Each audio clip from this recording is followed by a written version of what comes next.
Hidup tidak berubah, tapi berubah cara menerimanya.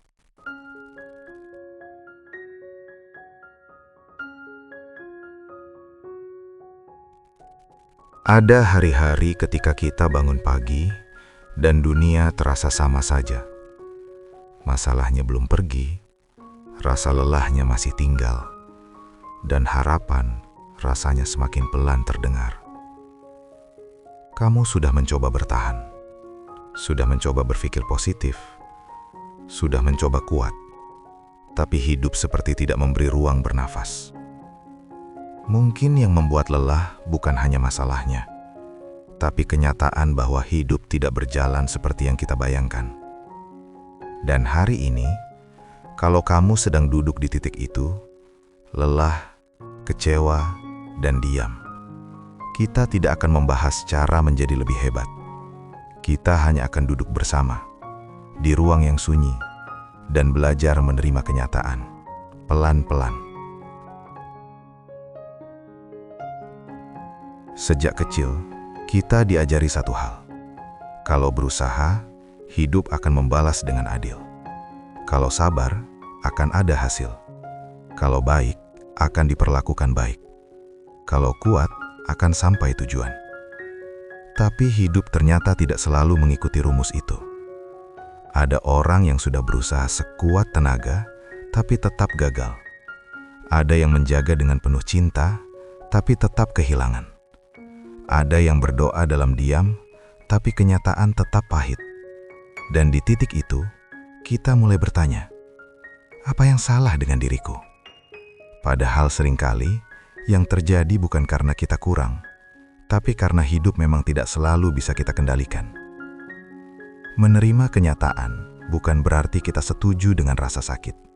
Bukan berarti kita menyerah, tapi mengakui bahwa tidak semua hal bisa kita ubah. Dan itu tidak mudah.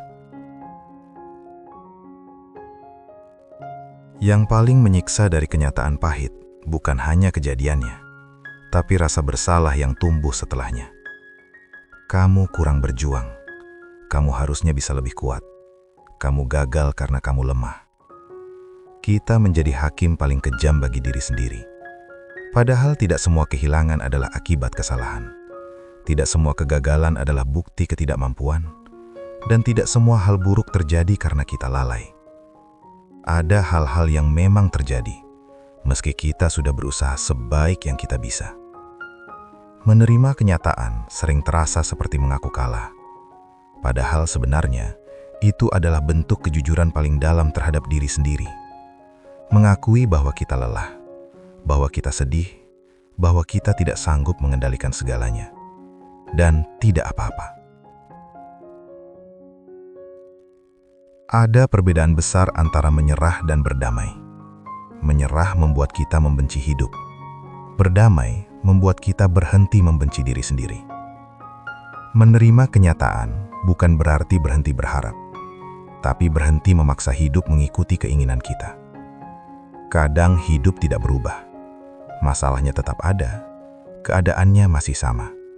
Yang berubah adalah cara kita memeluknya. Kita berhenti bertanya, "Kenapa aku?" Dan mulai berkata, "Yah, ini memang sedang terjadi." Bukan dengan pasrah kosong, tapi dengan nafas yang lebih jujur. Di titik itu, hati mulai sedikit lebih lapang. Bukan karena beban menghilang, tapi karena kita berhenti melawan hal yang tidak bisa kita ubah hari ini. Dan dari situlah, perlahan, luka mulai punya ruang untuk bernafas. Mungkin kamu tidak berada di tempat yang kamu harapkan. Mungkin hidupmu terasa tertinggal. Mungkin impianmu terasa jauh. Dan mungkin kamu sedang belajar menerima versi hidup yang tidak pernah kamu rencanakan. Itu menyakitkan.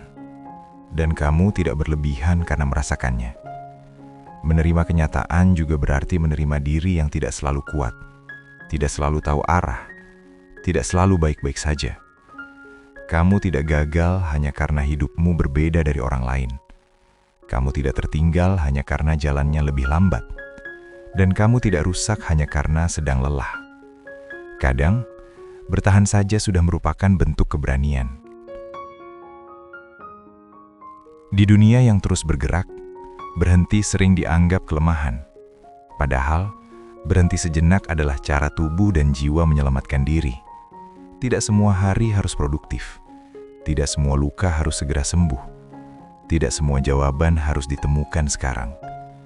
Menerima kenyataan juga berarti mengizinkan diri beristirahat tanpa rasa bersalah. Karena kamu bukan mesin, kamu manusia, dan manusia boleh lelah. Jika hari ini hidupmu belum berubah, itu tidak berarti kamu gagal. Mungkin yang sedang berubah adalah caramu memeluk hidup itu sendiri. Lebih lembut, lebih jujur, lebih manusiawi. Kamu tidak sendirian di rasa ini. Banyak jiwa yang diam-diam sedang belajar menerima kenyataan sambil menahan air mata yang tak terlihat. Dan malam ini, atau pagi ini, atau kapanpun kamu mendengarkan ini, biarkan dirimu bernafas lebih pelan. Tidak perlu menjawab semua tuntutan dunia. Tidak perlu membuktikan apapun. Cukup ada, cukup bertahan, cukup jujur pada rasa lelahmu. Di sini, kamu aman untuk menjadi manusia yang tidak sempurna. Ruang hening, tempat pulang bagi jiwa yang lelah. Jika kamu merasa ditemani, kamu boleh kembali lagi. Jangan lupa like, tulis ceritamu di kolom komentar, bagikan ke orang yang mungkin butuh, dan subscribe agar kita bisa berjalan pelan bersama.